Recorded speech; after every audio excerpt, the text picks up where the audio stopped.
अपने घर में कर्टन पैलमेट कैसे बनाएं? बहुत सारे रीजन है कर्टन पैलमेट बनवाने के। हो सकता है इसलिए बना रहे हो कि एसी इंस्टॉल कर रहे हो कर्टन पैलमेट के ऊपर, क्योंकि विंडो के ऊपर प्रॉपर जगह नहीं बन पा रही है, या फिर आपको अपने कर्टन को रॉड नहीं दिखानी है, रॉड को हाईलाइट नहीं करना है, उसे हाइड करना है, इसलिए पैलमेट बनाना चाहते हो, या फिर आप कर्टन को ही सीमलेस लुक देना चाहते हो, उसी के हिसाब से कोई पैनलिंग करना चाहते हो, इसलिए आप कर्टन पैलमेट बना रहे हो। बट ये रीजन के लिए आपको बहुत सारे मेजर पॉइंट का ध्यान रखना पड़ता है कर्टन पैलेट बनाने में। उसे सब पॉइंट्स को आज हम इस वीडियो में देखेंगे। सबसे पहला पॉइंट है कि अगर आप कर्टन पैलेट या फिर विंडो पैलेट बना रहे हो एसी लगाने के लिए, उसके लिए आपको क्या करना पड़ता है वो चेक करते हैं। तो अगर आप एसी के पैलेट लगा रहे हो तो मिनिमम जो हाइट चाहिए रहती है एसी के लिए वो है 450 mm, या फिर कह दो 1 फीट 4 इंच की जगह रिक्वायर्ड होती है मिनिमम। और अगर बड़े एसी या और ज्यादा टन के एसी ले रहे हो तो फिर 1 फीट 6 इंच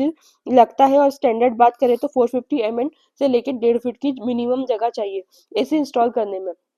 अब पेलमेट क्यों बनाए, डायरेक्टली वॉल पर क्यों ना लगाए? क्योंकि कभी कभार फ्लैट्स में क्या होता है कि जो एसी का पाइप होता है वो कॉपर पाइप जाती है और उसका आप वॉल में नहीं लगा सकते। कभी कभार वॉल में बिम आ जाता है और उसके नीचे आपको कर्टन्स भी लगाने रहता है। तो बहुत सारे चीजें ऐसी रहती है कि जो प्रॉब्लमेटिक होती है। इवन एसी का जो पानी वाला पाइप होता है उसे भी स्लोपिंग में देना रहता है। जो यह सारे दिक्कत रहती है तो पेलमेट बन जाता है तो यह सारी दिक्कतें नहीं आती है और उसके बीच के स्पेस में सारी पाइप चले जाते हैं, इवन कॉपर पाइप पानी वाला पाइप, तो कभी भी प्रॉब्लम नहीं आती है। बहुत इजीली काम हो जाता है। बाद में मेंटेनेंस भी करना है तो वो कहीं कहीं ओपनिंग भी दे रहते रखते हैं ताकि वो पेलमेट से भी मेंटेन हो जाए। और उसी के नीचे आपको कर्टन की ट्रैक्स भी लग जाती है तो कर्टन भी हाइड हो गया। इवन स्प्लिट एसी की यह बहुत कॉमन प्रॉब्लम है कि पानी टपकता है तो वो भी टपका तो सीधे नीचे फ्लोर पे गिरेगा और कभी कर्टन्स को खराब नहीं करेगा। इसलिए एसी लगाना है अगर विंडोज में तो पेलमेट आज के टाइम में बहुत ज्यादा इंपॉर्टेंट है। मैं तो कहूंगी मस्ट है। अगर लगा रहे हो तो जरूर ध्यान रखिए। अब इसमें कुछ चीजों का ध्यान रखना है पेलमेट लगवाते वक्त। ऐसी कौन सी मिस्टेक है जो अवॉइड करनी है? सबसे पहला आपको कर्टन का टाइपोलॉजी सिलेक्ट कर लेना है। अगर आप सिंगल लेवल कर्टन या फिर सिंगल ट्रैक कर्टन जा रहे हो तो आप अपनी दीवार पर पेलमेट के बीच में 6 इंची की जगह छोड़ते हैं तो कोई भी दिक्कत नहीं आती है। और अगर आप डबल ट्रैक या फिर ट्रिपल ट्रैक कर्टन लगा रहे हो तो वहाँ आपको मिनिमम 9 इंच की जगह वॉल और पेलमेट के लेवल के बीच में छोड़ना ही छोड़ना है। तो यह कर्टन्स के ट्रैक रहेंगे तो वो लगाने में कभी भी परेशानी नहीं आएगी। अगर आपने इस चीजों का ध्यान रखा तो अगर आपके बिना सोचे समझे ये गलती करी तो क्या होगा कि जो आपके कर्टन ढंग से नहीं चल पाएंगे और एट द एंड आपको ब्लाइंड लगाना पड़े या तो पूरा पेलमेट खोलकर नया बनाना पड़े। तो यह मिस्टेक आपको अवॉइड करनी है। सेकंड, दूसरी बात है कि आपको अपने एसी की पाइप की प्लानिंग उसको बहुत सॉर्ट करनी है। प्लस उसमें आपको कोई भी स्विच बोर्ड लगाना है या फिर कोई भी इलेक्ट्रिकल पॉइंट छोड़ना है उसकी भी लोकेशन मार्क कर लेनी है। और मोस्टली एसी सेंटर में ही लगेगा। ऐसी कोई वॉल है जहाँ एसी लगता है वहां सेंटर में मोस्टली लगता है तो वहां से आपको पानी का जो स्लोप है वो आपको चेक कर लेना है। एसी वाले को बुलाकर कितने नीचे तक स्लोप लेकर जाओगे, जहां भी लेकर जा रहे हैं उसी के हिसाब से कर्टन ट्रैक के बॉटम उसकी हाइट डिफाइंड होगी, क्योंकि उसके हिसाब से ही कर्टन ट्रैक बनेगी। इसलिए पहले ही एसी वाले को बुला लो कर्टन ट्रैक बनवाने के पहले, और एसी का मॉडल पहले ही डिसाइड कर लो।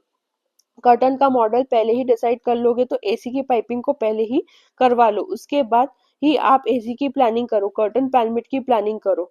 थर्ड, तीसरी मिस्टेक है मटेरियल। अगर आपको एसी लगाना है तो उसमें आप पैडिंग वर्क या फैब्रिक वर्क मत करवाए। Water proofing BWP grade plywood का यूज करें कर्टन पैलमेट में। क्यों? क्योंकि स्प्लिट एसी में यह परेशानी आती है, लीकेज आती है, वाटर क्लॉगिंग आती है तो पानी टपकने लगता है। तो कोशिश कीजिए कि वहां पर एटलीस्ट बॉयल वाटरप्रूफ प्लाई का यूज कीजिए। और जो भी आप लेमिनेट लगा रहे हो, पीवीसी लेमिनेट या जो भी लेमिनेट लगा रहे हो, अच्छे ग्रेड का लेमिनेट लगाए। और जो भी कॉर्नर्स रहेंगे पेलमेट के वो डायरेक्टली ओपन मत छोड़िए, उसमें भी एज बेंडिंग करवाए। बहुत सारे लोग क्या होता है कि दीवार में रखता है और वो कॉर्नर में एज बेंडिंग नहीं कराते हैं तो सीधा दीवार से ठोक देते हैं, पर दीवार से ही वो मॉइस्चर को सोख लेता है। इसलिए वहां पर आपको एज बेंडिंग करके प्रॉपर लगाना है, वो भी बॉयल वाटर प्रूफ ग्रेड और प्लाई के साथ।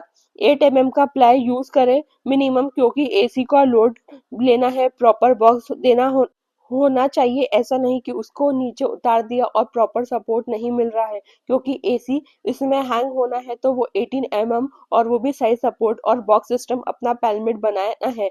कभी कभार आपको यह होता है कि मेरा 450 mm नहीं बन पा रहा है, क्योंकि मेरे लिंटल हाइट 8 फीट है और जो मेरी स्लैब हाइट है वो भी 9.5 फीट है, और मेरी फॉल सीलिंग लगने के बाद उतनी जगह ही नहीं बच पा रही है। वो क्या करे, पैलमिट का थोड़ा नीचे उतार सकता हूँ क्या अपनी विंडोज के ऊपर? ये बहुत कॉमन क्वेश्चन है। तो हाँ, आप उतार सकते हो, बट आपको ध्यान रखना है कि विंडो से 4 इंचेस से 6 इंचेस ही नीचे उतारे। उससे ज्यादा कर दोगे तो क्या होगा कि आप नीचे से हाथ डालकर विंडो का फ्रेम साफ नहीं कर पाओगे, तो बहुत ज्यादा दिक्कत आएगी। वो मैक्सिमम भी करना चाहोगे तो विंडो में तो 6 इंच को ओवरलैप क्रिएट कर सकते हो उसके पैलमिट के थ्रू, जो ये सब पॉइंटर हो जाएगा विंडोज वॉल के ऊपर। अगर एसी पैलमिट बना रहे हो या कर्टन पैलमिट बनाकर उस पर एसी लगाना है, तो उन्हें 3 चीजों को आपको जरूर से जरूर ध्यान रखना है। अब दूसरा पॉइंट है कि मेरे को बस एसी नहीं लगाना है, मेरे को बस अपने कर्टन को रन करना है और उसका जो पाइप है उसको हाइड करना है।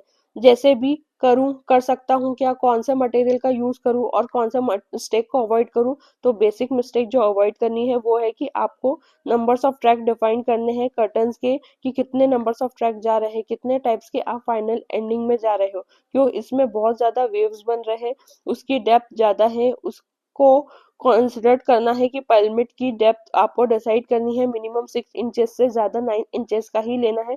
कोई लोग 12 इंचेस का भी अरवा लेते हैं, पर 12 इंचेस जरूरत नहीं पड़ती है, पर 9 इंच से आपको काम हो जाएगा। इवन आप 3 ट्रैक पर जाते हैं, अनटिल एंड अनलेस अगर आप बड़े कर्टन एक साथ खोल रहे हैं तो तभी आपको 12 इंचेस लगाना है। उसमें भी बहुत ज्यादा रेयरली 12 इंचेस का कहीं पर देखा होगा, वो भी कमर्शियल स्पेस में बना सकते हो। उसके बाद सेकंड जो मिस्टेक जो आपको अवॉइड करनी है, कि आप कभी भी अगर पैलमेट बना रहे हो तो बहुत सारे लोग क्या करते हैं कि फॉल सीलिंग्स को नीचे लेकर उसमें बेस से बना देते हैं। पर जहां पर भी अगर फॉल सीलिंग में अपने कर्टन का सपोर्ट दे रहे हो या ट्रैक सिस्टम लगा रहे हो, तो पूरा लोड उसको बियर करना है। वो सिर्फ जिप्सम या फॉल सीलिंग के चैनल पर उसको लगा देते हैं और इसकी कर्टन्स हैवी हो जाते हैं, तो पूरा की पूरा पैलमेट नीचे गिर जाता है। तो अकेला पैलमेट नहीं गिरे, वो पूरी फॉल सीलिंग को लेकर नीचे गिरेगा, तो वो आपके लिए बहुत डिफिकल्ट हो जाएगा आपको हैंडल करना। इसलिए आपको ध्यान रखना है कि अगर आप पैलमेट बना रहे हो तो वो आप प्लाईवुड का ही बनाए, और अगर प्लाईवुड का नहीं बना पा रहे हो तो एटलीस्ट ट्रैक की जगह प्लाईवुड का लगवाएं, तो आपको कोई प्रॉब्लम फेस नहीं करनी पड़ेगी। फिर आपको कितने भी हैवी कर्टन लगाओ तो वो उसका लोड ले लेगा। इसके चीज का ध्यान रखना है आपको जरूर से, जब आप इवन कर्टन्स के लिए भी पैलेट बना रहे हो। अब फिनिशिंग मटेरियल में भी आप एक्सपेरिमेंट कर सकते हैं, जैसे बेस प्लाईवुड का बना है तो फ्रंट आप फॉल सीलिंग में भी कवर कर देते हैं। आज के टाइम में पीवीसी फॉल सीलिंग के 10 इंचेस 12 इंचेस के पैटर्न्स आ गए हैं, इससे कवर कर सकते हैं। और इसमें आज के टाइम में फैब्रिक जो कर्टन में यूज कर रहे हैं उसका सिमिलर फैब्रिक पैलेट लेकर आ गया है, तो यह भी आप अपने पैलेट में एक्सपेरिमेंट कर सकते हैं। लास्टली जो एक चीज बन रही है आज के टाइम में, कि मोल्डिंग बहुत ज्यादा ही ट्रेंडिंग है मार्केट में। कई लोग इसको पैलेट को अपने मोल्डिंग में बनाने के लिए, फीचर एलिमेंट बनाने के लिए यूज कर सकते हैं। It is not necessary that आप वहां पर कर्टन लगाए ही लगाए, types of future element use कर रहे हैं। तभी कभार बीम्स को हाइड करने के लिए भी पैलेट बना सकते हैं, क्योंकि हमको पूरी फॉल सीलिंग का लेवल डाउन नहीं करना है। तो क्या किया कि बीम्स के आगे ऐसे पैलेट बना दिया है और नीचे प्रोफाइल लाइट लगा दिए, तो क्या होगा कि यह बीम भी हाइड हो गया और पैलेट पर एक फीचर एलिमेंट भी बन गया। प्लस इसके आज के टाइम में बहुत सारे चारकोल पैनल या फिर डिफरेंट पैनल ऑप्शन आ गए हैं, जैसे एमडीएफ पैनलिंग ऑप्शन आ गए हैं। उनको ओवरऑल रूम को हाईलाइट करने के लिए, ऊपर हाइट ज्यादा दिखाने के लिए भी पैलेट का यूज किया जाता है, वो भी आप यूज कर सकते हो। इसमें आप ध्यान रखिए कि वो सीलिंग से कनेक्टेड है कि नहीं, एक्सटर्नल वॉल से कनेक्टेड है नहीं, तो वाटर प्रूफिंग का यूज करेंगे तो वो आपके लिए ज्यादा अच्छा रहेगा। और उसकी स्ट्रेंथ प्रॉपर होनी चाहिए, तो उसके फिक्सेशन और वॉल से प्रॉपर होना चाहिए। ऐसे लूज फिक्सेशन कहीं पर भी होगी तो वहां पर फॉल सीलिंग्स में प्रॉब्लम आ सकती है। तो ये कुछ केसेस से आप अपने कर्टन्स पैलेट या फिर एसी पैलेट या फिर नॉर्मल पैलेट में भी बना सकते हैं। तो कुछ चीजों को जो आपको ध्यान रखना है।